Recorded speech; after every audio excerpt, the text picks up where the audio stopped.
वंदे मातरम संघातर्फे ठाण्यात आयोजित केलेल्या महाराष्ट्रातील सर्वात मोठ्या माघी गणेशोत्सवात देवाच्या भेटीला राज्याचे मुख्यमंत्री देवाभाऊ येणार आहेत अशी माहिती महोत्सवाचे संस्थापक तथा भाजपा जिल्हाध्यक्ष संदीप लेले यांनी दिली आहे। माघी गणेशोत्सवाच्या पूर्वसंध्येला वाजत गाजत श्री गणेशाची विलोभनीय मूर्ती यंदा मध्य प्रदेशातील अहिल्यादेवी होळकर किल्ला महेश्वरी घाट येथील प्राचीन गणेश मंदिराच्या प्रतिकृतीमध्ये बाप्पा विराजमान झालाय। त्यानंतर आयोजक संदीप लेले यांनी माध्यमांशी संवाद साधला।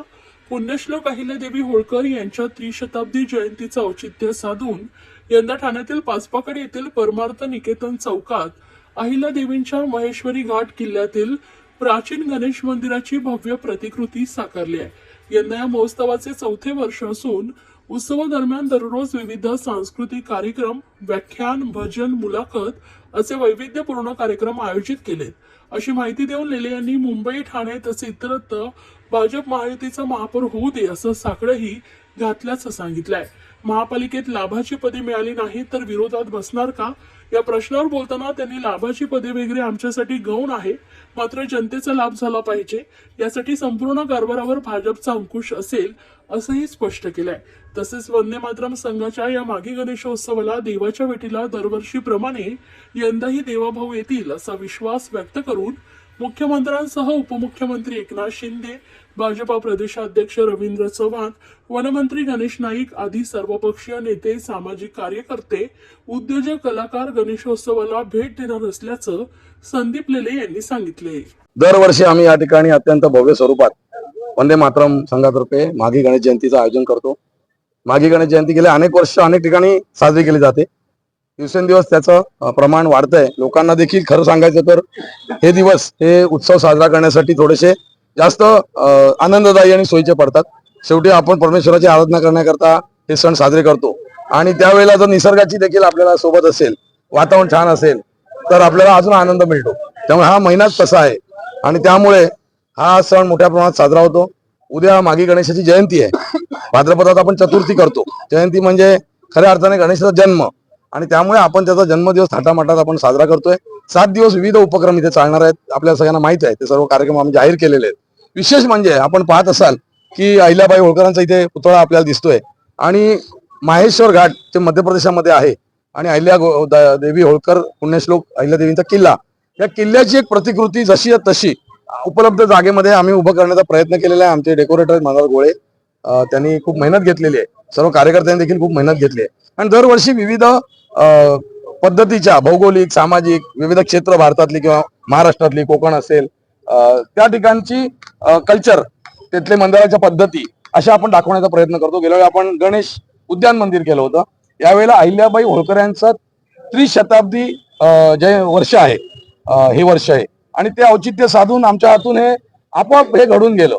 असं काही फार नियोजन नव्हतं, परंतु अहिल्याबाईंचं या क्षेत्रामधलं कार्य फार विशेष आहे। अहिल्याबाईंची मूर्ती पण आपण बघतो, हातात शंकराची पिंडी घेतलेलीच मूर्ती आहे आणि भगवान शंकराचे पुत्र साक्षात गणेश आहेत आणि त्यामुळे आमच्या हातून हे कार्य, आमची भावना असल्यामुळे आपसूक घडलंय। आम्ही काय असं निर्णय घेतला नव्हता असं करायचंय। समोरचा आपल्याला डेकोरेटर पण म्हणाला आपण डेकोरेशन करूया, हो म्हटलं झालं आणि अप्रतिम तुम्ही जर याचे बाहेरून फोटो काढलेत आणि गुगलवर जर डाउनलोड केलात महेश्वर घाट अहिल्यादेवी होळकर किल्ला तर बाहेरची जी भिंत तुम्हाला ऍज इट इज दिसेल, इतकं सुंदर साकारलंय। महायुतीचा लावेल आणि मुंबईचा कदाचित लावेल।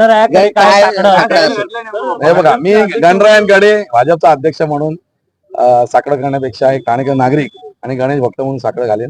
कारण खरं सांगायचं झालं तर मी हे मानतो, गणरायाला काय, भाजप काय, मनसे काय, उबाटा काय, काँग्रेस काय, हे सर्व सारखे आहेत। उगाच आपण त्याच्यामध्ये काहीतरी विषय आणणं हे माझ्यासारख्या एका गणेश भक्ताला योग्य वाटत नाही। आहे तुम्ही खरं सांगा, गणेश भक्त म्हणून मला असं वाटतं की चांगला माणूस महापौर व्हावा। आता जे गणेशाच्या मनात आहे त्या लोक आलेले आहेत, आपोआपच आलेले आहेत। जेव्हा त्याच्या जसं मनात येईल तसं करतं। आता त्याच्या मनात हे असेल म्हणून हे घडलेलं आहे। महायुतीची सत्ता जागोजागी आलेली आहे हे मी म्हणू शकतो। माझा अधिकार नाहीये, परमेश्वराचा आहे आणि जे आलेले आहेत ते चांगलं कार्य करतील। देवा त्यांना चांगली बुद्धी दे जेणेकरून शहराचा विकास होईल आणि बाकी राजकारण न करता केवळ आणि केवळ सर्व समाजाचं, गरिबांचं कल्याण होणारं काम हे या सभागृहाच्या माध्यमातून होऊ दे, हीच मी गणरायाच्या चरणी प्रार्थना करतो।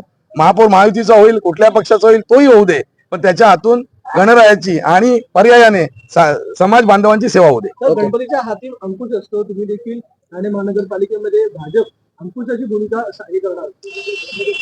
एक लक्षात घ्या, मी पार्टीचा अध्यक्ष आहे, त्यामुळे पार्टीचं काम नीट चाललं पाहिजे याच्यासाठी तर नक्कीच मी अंकुश म्हणून काम करणार.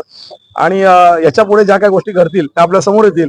त्यानंतर कुठे काम तसं करायचं अंकुशाचं का का अंकुश काय तो माऊतावर पण तो हत्तीवर माऊत बसतो, तो पण तो अंकुश टोचून हत्तीला पळवतो. हत्ती थोडासा सुस्त असतो म्हणून त्याला टोचतो. तर तसं काम करायला लागेल.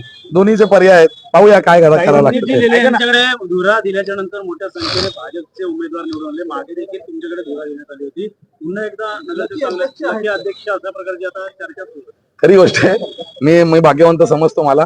2012 असेल, 2017 असेल ते 2026 3 वेळा मी अध्यक्ष झालो. मध्ये दुसरेही काही आमचे सहकारी अध्यक्षपदी आले. 4, 8, 23 आणि 28 असा हा प्रवास झाला. मला आनंद आहे की माझं माध्यम सर्वच काम करतात. आमचे सहकारी असतील, निरंजनजी असतील, संजयजी असतील, माधुताई असतील, या सहकार्यांनी रवींद्रजी चव्हाण यांचं आम्हाला विशेष मार्गदर्शन आहे. या सर्वांच्या मेहनतीने आणि मार्गदर्शनाखाली सगळं झालेलं आहे. परंतु एखाद्याला काय म्हणतात त्याला तो मान मिळतो, त्याचं नशीब असतं ते करायचं. तसं तो मला मिळाला ऍज अध्यक्ष. आणि बायचान्स 3 महापालिकांना अध्यक्ष आणि 3 वेळा भाजपची ग्रोथ हे माझ्यासाठी अत्यंत आनंददायी बाब आहे. लाभाची पदे मिळाली नाहीत तर विरोधी पक्षात बसणार. कशाची म्हणतात? लाभाची पदे मिळाली नाहीत तर विरोधी पक्षात बसणार. हे बघा, लाभाची पदं वगैरे हे सगळे विषय या ठिकाणी करणं मला योग्य वाटत नाही. गणपतीचा हा, हे आपला गणपतीचा मंडप आहे.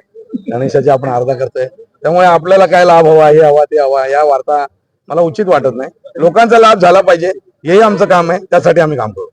जे देवाच्या भेटीला देवाभाऊ येणार आहेत. नक्कीच देवाभाऊ दरवर्षी येतात आणि गणपती बाप्पा देवाच्या भेटीला देवाभाऊंना आम्ही निमंत्रण दिलेलं आहे.